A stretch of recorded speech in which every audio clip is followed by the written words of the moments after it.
जलियांवाला अध्ययन को आगे बढ़ाते हैं और कानपुर नगर लेते हैं जो गंगा नदी के किनारे है। उसका उपनाम देखें तो भारत का मानचेस्टर और उद्योग नगर है। एक जिले के रूप में चमड़ा उत्पादन के लिए फेमस है और इसमें प्रमुख पर्यटन स्थल देखें तो जाज, मऊ और बिठूर।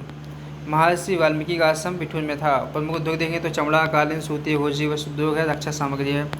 विशेष देखें तो इसको औद्योगिक राजधानी भी कहते हैं। 1857 के स्वतंत्रता संग्राम के समय यहाँ पर जो नेतृत्वकर्ता किए थे वो नाना साहब थे, इनको धोंधुपंथ भी कहा जाता है।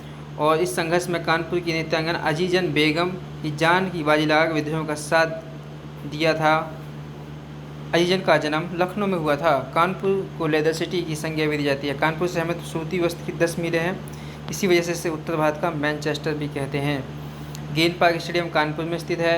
जनगणना 2011 के अनुसार उत्तर प्रदेश सर्वाधिक महिला साक्षरता वाला जिला है और यहाँ का जो महिला साक्षरता है 75.1% है। ठीक है, तो अब देखें उत्तर प्रदेश राज्य का औद्योगिक विकास प्राधिकरण यहीं पर है। Doctor Ambedkar Institute of Technology Handicapped Kanpur. Uttar Pradesh का वन अनुसंधान केंद्र, शकेरी हवाई अड्डा, हिंदुस्तान एयरट्रॉनिक्स लिमिटेड, जेके मंदिर, जेके कैंसर संस्थान, कीर्ति मंगल निर्माण limited, Uttar Pradesh textile technology institute, Chandrashekhar Azad कृषि प्रौद्योगिकी विश्वविद्यालय, निकिता सिटी कानपुर, भारतीय चमड़ा रंगाई एवं जूता संस्थान, Indian institute of sugar technology. ये समस्त संस्थान कहाँ पर हैं अपने? ये समस्त संस्थान हैं कानपुर में, तो इनको देख लेंगे। जौनपुर की बात करते हैं तो गोमती नदी के किनारे है। इसको सिराज हिंदी भी कहा जाता है। एक जिला इत्पाद के रूप में है। ऊनी दरी के लिए फेमस है। प्रमुख पर्यटन स्थल देखें शाही किला, शाही पुल, अटाला मस्जिद, लाल दरवाज़ा और झझरी मस्जिद।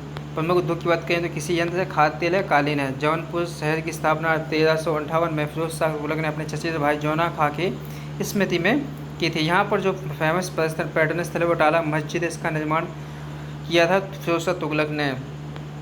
1408 में इब्राहिम ने शाह ने इसे पूजा किया। जौनपुर का प्राचीन नाम देवनगरी था। यह सरगी शासकों ने जौनपुर के रूप में परिवर्तित कर दिया। भोजपुरी स्टार एवं गोरखपुर के वर्तमान सांसद रवि किशन जौनपुर से संबंधित हैं।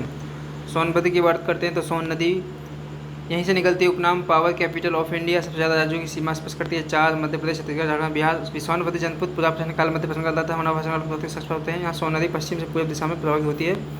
जनपद की सीमा देश के 4 राज्यों मध्य प्रदेश, छत्तीसगढ़, झारखंड और बिहार से लगती है।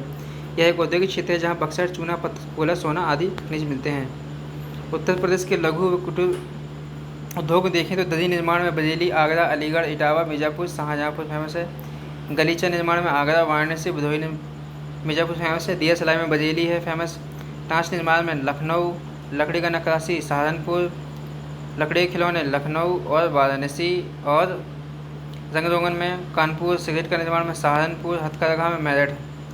कंबल निर्माण है मुजफ्फरनगर, लकड़ी का फर्नीचर हाथरस और बेत की छड़ियाँ बरेली। खेल का सामान आगरा, मेरठ। पीतल और कलई वाराणसी, बर्तनों पर कलई मुरादाबाद। पीतल के ताले हाथरस, मथुरा, अलीगढ़। पीतल की मूर्तियाँ मथुरा में हैं। लोहे के बाट सहारनपुर, जर्जी का खिचगन लखनऊ, हाथ के कागज़ मथुरा, इत्र व सुगंधित कन्नौज और गाजीपुर। मिट्टी के खिलौने आगरा, बिस्किट मोदीनगर और विद्युत करगा टांडा अम्बेडकर नगर। उत्तर प्रदेश के प्रमुख उद्योग देखें तो डीजल लोकोमोटिव बस वाराणसी में, उर्वरक कारखाना प्रयागराज में, modern bakeries Kanpur, Indian telephone institute Raebareli में है। सीमेंट कारखाना है सोनभद्र में है। अपट्रॉन कैपेसिटर लिमिटेड लखनऊ, भारतीय चमड़ा रंगाई एवं जूता संस्था कानपुर। तेल शोधक कारखाना मथुरा, हिंदुस्तान एल्यूमिनियम कॉर्पोरेशन रेनीकूट, कीर्ति मंगल निर्माण Kanpur, Hindustan Aeronautics Limited, Bharat Pumps एवं कॉर्पोरेशन लिमिटेड नैनी, डिप्स फ्रीज ट्रांसफर फैक्ट्री। एक बात मैं कहना चाहता हूँ कि उन्हीं बच्चों को बेनिफिट मिलेगा जो पढ़ चुके हैं और जो बस बार बार रिवीजन करना चाहते हैं। मैं कहता हूँ इस वीडियो को आप 4 बार देख लीजिए, आपको याद हो जाएगा। लास्ट टाइम में बस आप सोचिए कि आपको 2 घंटे में आप सारे सब्जेक्ट पढ़ दोगे, वही सेम डाटा, तो इससे अच्छा और क्या है। तो मिलते हैं अगले वीडियो में।